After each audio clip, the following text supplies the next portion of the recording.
की ओर से, और व्यक्तिगत तौर पर भी मैं आपका आभार व्यक्त कर रहा हूं जो हम लोग के साथियों ने बताया।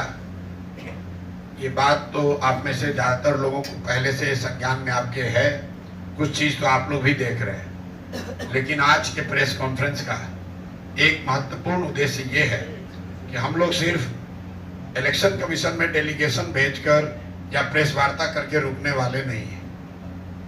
बीजेपी ने 1000 वर्कर लगाए हैं, नेता लगाए हैं, अभिनेता बुलाए हैं, वो उनका अधिकार है।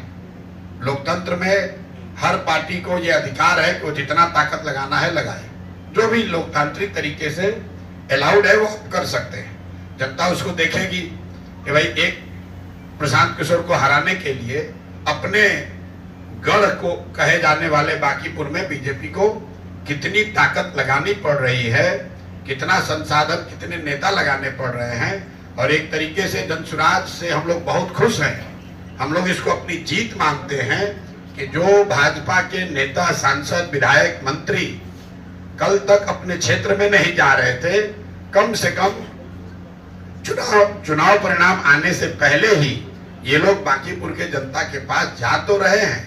तो एक तरीके से ये बड़ी लोकतांत्रिक जीत है, और ये जीत जनसुराज की नहीं है, बांकीपुर के उन मतदाताओं की है जिन्होंने तय कर लिया है कि वो किसी राजनीतिक दल के, किसी विचारधारा के बंधुआ मजदूर नहीं है। उनके पास अगर विकल्प है तो उसको देखेंगे, जांचेंगे, परखेंगे, और अगर सही लगेगा तो उसको मतदान भी करेंगे। यहाँ तक ठीक है, राजनीति में आप 500 लीडर बुलाइए, हम लोग को दिक्कत नहीं है, लड़ाई वो लड़ी जाएगी। दिक्कत ये हो रही है कि आप प्रशासन का इस्तेमाल सिर्फ दबाव बनाने के लिए नहीं कर रहे हैं। हम लोग ये भी जानते हैं कि जिसकी सत्ता रहती है थोड़ा बहुत वो दूसरों को परेशान करता है। आप यहाँ देखिए, जनसुराज के जो लोग होटलों में रुके हुए हैं, अपने खर्चा से भी आए हैं, अपना पैसा लगाकर कोई कार्यकर्ता पार्टी के लिए आया है, हर दिन होटलों में रेड हो रहा है। जरा हमको इलेक्शन कमीशन या प्रशासन ये बताए कि भाजपा के लीडर यहाँ पर क्या आकाश में रह रहे हैं? उन होटलों पर रेड क्यों नहीं हो रहा है? उनसे क्यों नहीं पूछा जा रहा है कि आपका बिल कौन दे रहा? जो भाजपा के इतने लोग आए हैं, उनके रहने का, खाने का, उनके अमले का पैसा कौन दे रहा है? ये भी तो बताइए। लेकिन सबसे आगे जो कल घटना हुई है, पटना के डीएम ने जो ऑफिशियल ट्वीट करके ये फिर से वही घिनौना काम जो नवंबर 2025 में हुआ कि वोटरों के जागरूकता के नाम पर जो सरकार के हाफ पेड एम्प्लॉई हैं, जीविका दीदियां हैं, उनके जरिए फिर से महिलाओं तक पहुंच के उनको ये बताना कि अगर आप एनडीए को, भाजपा को वोट नहीं देंगे तो सरकारी सुविधाएं, आपका अनाज, आपका पेंशन, ये सब बंद कर दिया जाएगा। कल पूरे दिन हम लोग को ये सूचना आती रही है कि किस तरीके से जीविका दीदियां बैठके करके घर घर जाकर लोगों को बता रही हैं कि अगर आप भाजपा को वोट नहीं करेंगे तो आपका सरकार से मिलने वाली आपको सारी सुविधाएं बंद कर दी जाएंगी।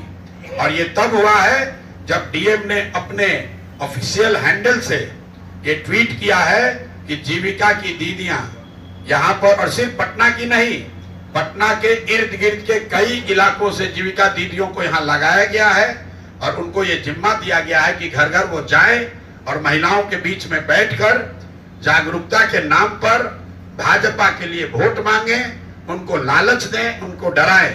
तो मैं इलेक्शन कमीशन से हम लोग के साथ ही 2 बार मिले हैं, आज हम लोग फिर ऑब्जर्वर से मिलेंगे।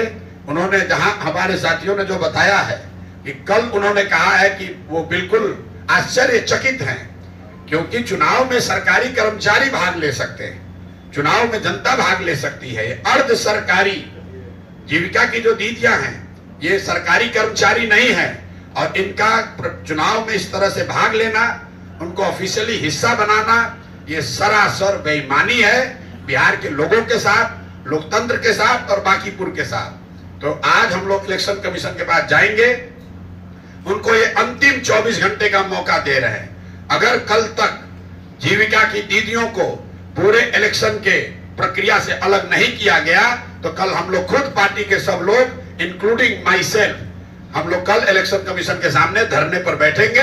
ये हम लोग बर्दाश्त नहीं करने वाले हैं कि फिर वही कीजिए जो आपने नवंबर 2025 में किया। इलेक्शन कमीशन ये समझता है, यहाँ के पदाधिकारी ये समझते हैं कि डेलीगेशन आएगा, नोटिस देंगे, हम उसको इग्नोर कर देंगे, चुनाव जीत जाएंगे और फिर उसके बाद कहेंगे देखिए जनता हमारे पक्ष में है। भाई यहाँ पर भाजपा बिल्कुल हार रही है। अगर नहीं हार रहे हैं तो कल तक ये कह रहे थे कि कुत्ता बिल्ली को भी खड़ा करेंगे तो बांकीपुर जीत जाएंगे। आज इतनी घबराहट है कि पूरी की पूरी भाजपा लगी हुई है। लोग घर घर जा रहे हैं, किसी को समझाया जा रहा है, किसी को डराया जा रहा है, किसी को खरीदा जा रहा है, पैसा खुलेआम बांटा जा रहा है। ये सब हो रहा है। हम लोग इस पर ऑब्जेक्शन कर रहे हैं, लेकिन हम ये मानकर चलते हैं कि भाजपा ये सब करेगी। लेकिन जिस तरीके से सरकारी कर्मचारियों का इस्तेमाल आप कर रहे हैं, जीविका की दीदियों को, हजारों दीदियों को लगाकर, चूंकि ये महिलाएं ये माध्यम है कई सरकारी योजनाओं को महिलाओं से कनेक्ट करने के लिए, ये जब जाकर कहती हैं कि आप वोट नहीं दीजिएगा तो आपको अनाज मिलना बंद हो जाएगा, वोट नहीं दीजिएगा तो आपको पेंशन मिलना बंद हो जाएगा, ये सरासर बेईमानी है। मैं जानता हूं कि अभी आप भाजपा वाले बोलेंगे कि ये लोग हार रहे हैं इसलिए बोल रहे हैं। भैया ऐसा है, ये हारने का नहीं, हार आप रहे हो, इसलिए हर दिन एक नया हथगंडा अपना रहे हो। जैसा रामबली जी ने बोला, पहले आपने 6000 कार्यकर्ताओं को लगाया, फिर आपने 200 एनडीए के विधायकों को लगाया, फिर सारे केंद्रीय मंत्रियों को लगाया। सबसे बात नहीं बनी तो अब अभिनेताओं को उतारा है। किसी से बात नहीं बन रही है तो अब कल आपने जीविका दीदियों को उतारा है। कल मुख्यमंत्री की बैठक हुई, कल सभा हुई है, आप लोग सब पत्रकार वहां हैं, जरा जाकर देखिए कि कितनी जीविका की महिलाएं उस बैठक में आई हुई थी। पूरे इलाके से सरकारी खर्चे पर जीविका की महिलाओं को बस में भर के बाजाबता टारगेट देकर कल सभा की गई है। यहां तक भी चलिए मंजूर है, आपको भीड़ दिखा रहा है, दिखाइए, बांकीपुर की जनता उसको समझेगी। लेकिन जो यहाँ के सरकारी योजनाओं की बेनिफिशियरी महिलाएं हैं, उनको जीविका के माध्यम से जो धमकी दी जा रही है, उनको परसुएट किया जा रहा है, उनको ये बताया जा रहा है कि अगर आपने भाजपा को वोट नहीं दिया तो आपको मिलने वाली सुविधाएं बंद हो जाएंगी। ये सरासर अन्याय है, गैर कानूनी है, गैर संवैधानिक है।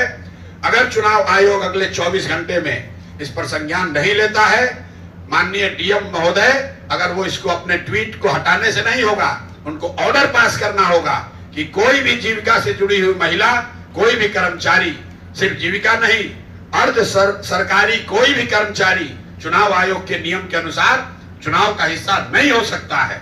अगर वो क्लियरिटी आज लेटर नहीं इशू होगा तो कल हम लोग चुनाव आयोग के सामने धरने पर बैठेंगे।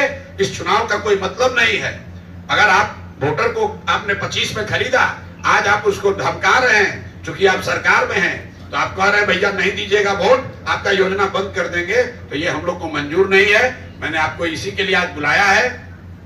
आप इस खबर को चला सकते हैं कि अगर कल, अभी से लेकर कल तक 24 घंटे में सभी गैर सरकारी कर्मचारियों को संवैधानिक कानून के मुताबिक अगर उनको चुनाव की प्रक्रिया से अलग नहीं किया गया तो हम लोग कल चुनाव आयोग के सामने धरने पर बैठेंगे। चुनाव आयोग को आज इसका संज्ञान लेना ही होगा। डीएम को ऑफिशियल चिट्ठी लिखकर ये जारी करना होगा कि किसी भी हालत में गैर सरकारी और अर्ध सरकारी कर्मचारी चुनाव का हिस्सा नहीं हो सकते हैं। मेरी बात खत्म हुई। अगर आपका कोई सवाल है तो आप सवाल कर सकते हैं। बहुत बहुत धन्यवाद।